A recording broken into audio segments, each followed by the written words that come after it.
The reason behind creating the International Student Advisory Board, or what we call ISAB,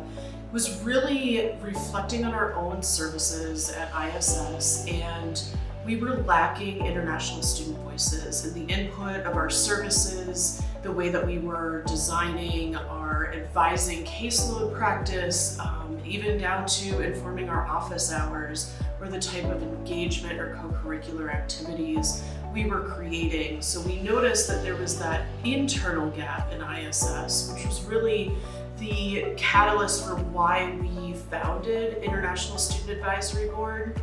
But really there was this secondary component where international student voices were largely missing or absent in student advocacy across campus. And by ISS creating its own advisory board, it has allowed other offices and other advisory boards to tap in to our own advisory board to make sure that the voices of international students are heard and are elevated in all of the important matters across campus and not just internally within international student services. I think that ISAB has had a lot of really great impacts on ISS and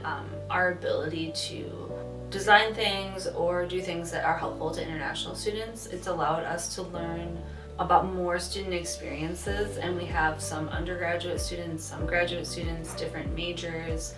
Students are part of different student organizations across campus, so it really allows us to connect with students who are out in the community, interacting with other international students and really kind of in tune with what the needs and priorities and issues are that students are facing. And so I think it's been really good for international student services to hear from the students that we represent about what's important to them and what we can do to support them. I applied for ISAB because I think it would be really cool to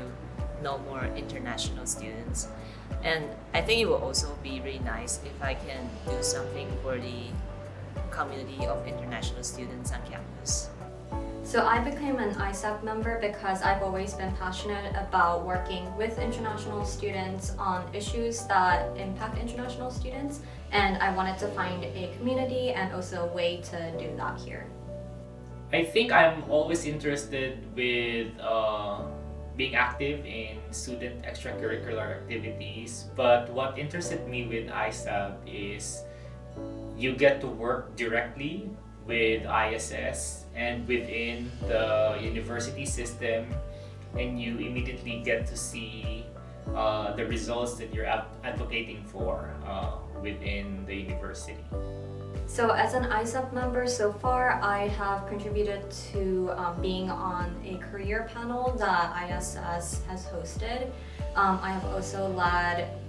a conversation on language-based biases, and so that was some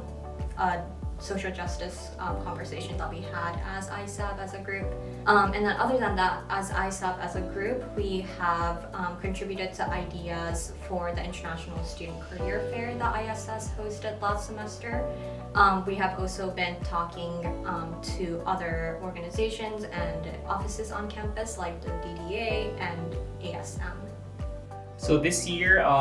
we're laying the groundwork in instituting a regular mechanism wherein we get regular feedback from our international student body, and then we could voice their concerns directly to ISS or to other UW Madison units. We hope that this mechanism would be in place for the next ISAB members. As an ISAB member, I'm hoping to do more activities that will be geared towards international graduate students, because I am a graduate student and I think that's a unique population that a lot of the times tend to get overlooked. So I'm really hoping to do more events and activities that will be geared towards that particular population on campus.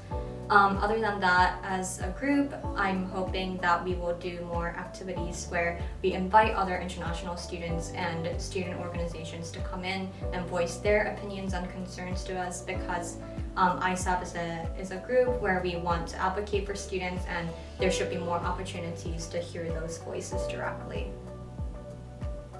So I think the importance of international student voices in the decision-making process, both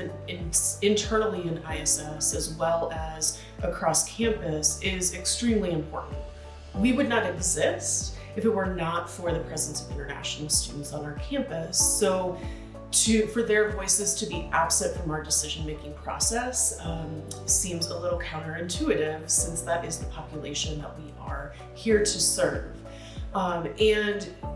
when we work so much in federal immigration regulations, where student voices are absolutely absent in that, and we're in a place where we are trying to interpret those regulations with institutional policy here at UW-Madison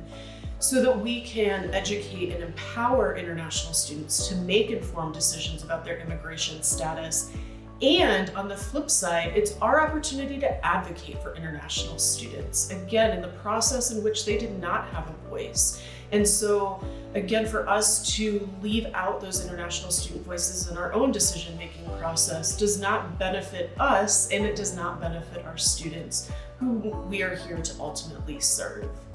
I've also seen a great benefit across campus where the presence of ISAB has actually benefited other administrative operations on campus and plugged into other advisory boards or special work groups to address very large issues on our campus, where again international student voices should not be absent, and international student voices should not be a homogenous idea that we have here on campus. Every international student is different, and so really the diversity on our advisory board, we do try to represent the diversity of our student body so that more international student voices are heard in more venues across campus.